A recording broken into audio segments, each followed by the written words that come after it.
नमस्कार दोस्तों, the electrical fight के यूट्यूब चैनल में आपका स्वागत है। आज के इस वीडियो में हम बात करेंगे डॉल स्टार्टर के बारे में और उसके वर्किंग प्रिंसिपल के बारे में। लेकिन डॉल स्टार्टर के वर्किंग को स्टार्ट करने से पहले थोड़ा सा हम लोग उसके बारे में जानकारी ले लेते हैं। डॉल का पूरा नाम डायरेक्ट ऑनलाइन स्टार्टर होता है और इसका उपयोग 3 फेज इंडक्शन मोटर के squirrel cage rotor type induction motor को स्टार्ट करने के लिए किया जाता है। स्क्वायरल केज इंडक्शन मोटर जो 5 HP से कम के होते हैं उनको स्टार्ट करने के लिए हम लोग डॉल स्टार्टर का यूज करते हैं। तो चलिए हम लोग अब इसके वर्किंग प्रिंसिपल को समझ लेते हैं। ये डॉल स्टार्टर का संपूर्ण सर्किट डायग्राम है, जिसके अंतर्गत ये वाला पार्ट हमारा मोटर का होता है और दूसरा पार्ट जो होता है हमारा स्टार्टर का होता है। अब हम स्टार्टर के अंदर जो हमारे इक्विपमेंट लगे हुए हैं उनके बारे में थोड़ा सा बात कर लेते हैं। इनके अंतर्गत 3 कॉन्टेक्टर्स होते हैं, ये पहला है, ये दूसरा और ये तीसरा। ये तीनों कॉन्टेक्टर्स क्या होते हैं, एक दूसरे से प्लंजर के माध्यम से कॉन्टेक्ट में रहते हैं। और हम बात कर लेते हैं, दूसरा हमारा यहाँ पे है एक्सिलरी कॉयल और तीसरा हमारा जो होता है ये नो वोल्ट कॉयल होता है। ये सभी किस तरह से कार्य करते हैं इनके बारे में हम 3 कंडीशन में समझेंगे। पहला कंडीशन, स्विच बटन को पुश करेंगे, और जो दूसरा हमारा कंडीशन होगा जब हम इस ऑन स्विच बटन को पुश करके छोड़ेंगे, और तीसरा हमारा कंडीशन होगा जब हम इस ऑफ स्विच बटन को पुश करेंगे। तो चलिए हम इनके बारे में एक एक करके डिस्कस करते हैं। कंडीशन नंबर 1, जब हम यहाँ से सप्लाई वोल्टेज देते हैं तो हमारा जो करंट होता है यहाँ तक तो पहुँचता है, लेकिन यहाँ प्लंजर के थ्रू जो कॉन्टेक्टर्स होते हैं वो आपस में सटे हुए नहीं होते हैं, जिसके कारण जो करंट होता है इस रास्ते से तो नहीं जाता है, अर्थात जो हमारा मोटर होता है उसको डायरेक्ट सप्लाई नहीं मिलता है। तो क्या करेगा, जो हमारा करंट होगा कुछ इस डायरेक्शन में आएगा, जैसा कि हम दिखा रहे हैं। यहाँ तक तो करंट आएगा, लेकिन इसके बाद करंट नहीं जाएगा, क्योंकि यहाँ पे जो ऑन स्विच बटन है यहाँ से सर्किट को ब्रेक किया हुआ है। अब यहाँ पे कंडीशन नंबर 1 लगता है जब हम इस ऑन स्विच बटन को पुश करेंगे। ओके गाइज, ओके दोस्तों, जब हम इस ऑन स्विच बटन को पुश करेंगे तो हमारा सर्किट आगे बढ़ेगा, कुछ इस तरह से जाएगा,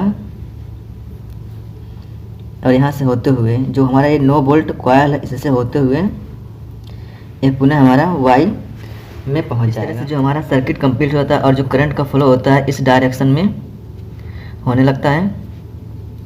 जैसे ही करंट हमारा इस 9 वोल्ट कॉयल पे आएगा तो ये हमारा जो कॉयल होता है क्या होता है, एनर्जाइड हो जाता है, जिसके कारण यहाँ पे क्या होता है, एक मैग्नेटिक फील्ड उत्पन्न होता है। और जैसे ही मैग्नेटिक फील्ड उत्पन्न होगा ये जो हमारा 9 वोल्ट कॉयल होता है इस प्लंजर को अपनी तरफ खींच लेगा। जैसे ही इस प्लंजर को अपनी तरफ खींचेगा तो ये जो कॉन्टेक्टर्स होते हैं ये आपस में सट जाएंगे। जैसे ही आपस में सटेंगे जो हमारा सप्लाई वोल्टेज होगा वह मोटर को मिल जाएगा और हमारा जो होता है मोटर स्टार्ट हो जाएगा। यहाँ पे हमारा कंडीशन नंबर 1 कंप्लीट हो जाता है। अब आता है हमारा कंडीशन नंबर 2। अब कंडीशन नंबर 2 हमारा यह होता है दोस्तों, जब हम इस ऑन स्विच बटन को पुनः छोड़ते हैं तो ये अपनी पुरानी स्थिति में आ जाता है, अर्थात जैसे पहले था वैसे ही हो जाएगा। तो क्या होगा कि यहाँ से जो होता है हमारा सर्किट ब्रेक हो जाएगा। जब सर्किट ब्रेक होगा, जो हमारा पहले वाला सर्किट बना हुआ था ये वाला सर्किट, यह क्या होगा, यहाँ से यह ब्रेक हो जाएगा। और जैसे ही यह ब्रेक हो जाएगा तो यह हमारा जो 9 वोल्ट कॉयल होगा फिर से डी एनर्जाइड हो जाएगा और यहाँ पे मैग्नेटिक क्षेत्र नहीं बनेगा। जो हमारा मैग्नेटिक फील्ड प्रोड्यूस होगा वह ख़त्म हो जाएगा और फिर से क्या होगा, यह प्लंजर अपने पुराने स्थिति में चला जाएगा। लेकिन हमको क्या करना है कि इस मोटर को स्टार्ट रखना है। मतलब जैसे ही हम ऑन स्विच बटन को पुश करते हैं, पुश करने के बाद जब तक हम ऑफ स्विच बटन को पुश ना करें तब तक हमारा मोटर बंद नहीं होना चाहिए। तो इस कंडीशन में क्या होता है, जैसे ही हम इस ऑन स्विच बटन को छोड़ते हैं तो ये अपने पुरानी स्थिति में चला आता है।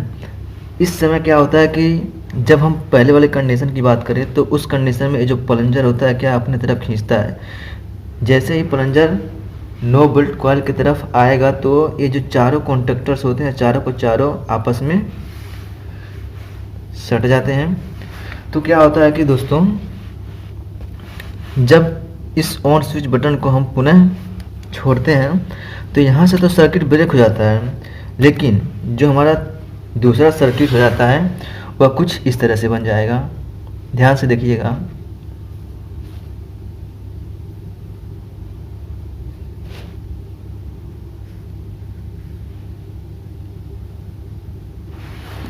ओके दोस्तों, यह हमारा दूसरा सर्किट तैयार हो जाएगा। जब हम इसको पुश करके छोड़ते हैं तो यहाँ से तो सर्किट ब्रेक हो जाता है, लेकिन इस सर्किट के ब्रेक हो जाने के बाद ये दूसरा सर्किट तैयार हो जाता है जहाँ से हमारा करंट फ्लो होने लगता है। और यह जो हमारा 9 वोल्ट कॉइल होता है यह एनर्जाइड ही रहता है और यहाँ से मैग्नेटिक फील्ड बना रहता है और इस प्लंजर को अपनी तरफ खींचे रहता है, जिसके कारण क्या होता है कि ये जो मोटर होता है हमारा यह स्टार्ट रहता है, स्टार्ट बंद नहीं होता है। अब आ जाइए हम तीसरा कंडीशन बात करते हैं। तीसरे कंडीशन में क्या होता है कि जब हम ऑफ स्विच को पुश करते हैं, देखिए दोस्तों जो हमारा ये बना हुआ था सर्किट, जो कुछ इस तरह से सर्किट बना हुआ था जहाँ से करंट फ्लो हो रहा था।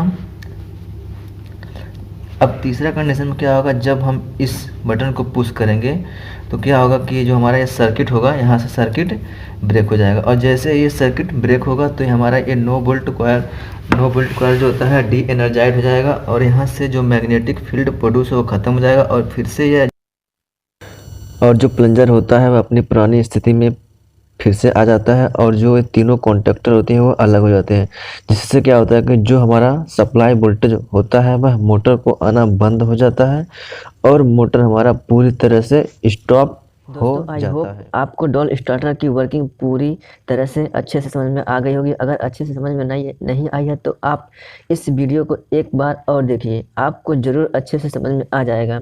तो चलिए मिलते हैं फिर से एक नए वीडियो में एक नए कंसेप्ट के साथ। तब तक के लिए गुड बाय, टेक केयर।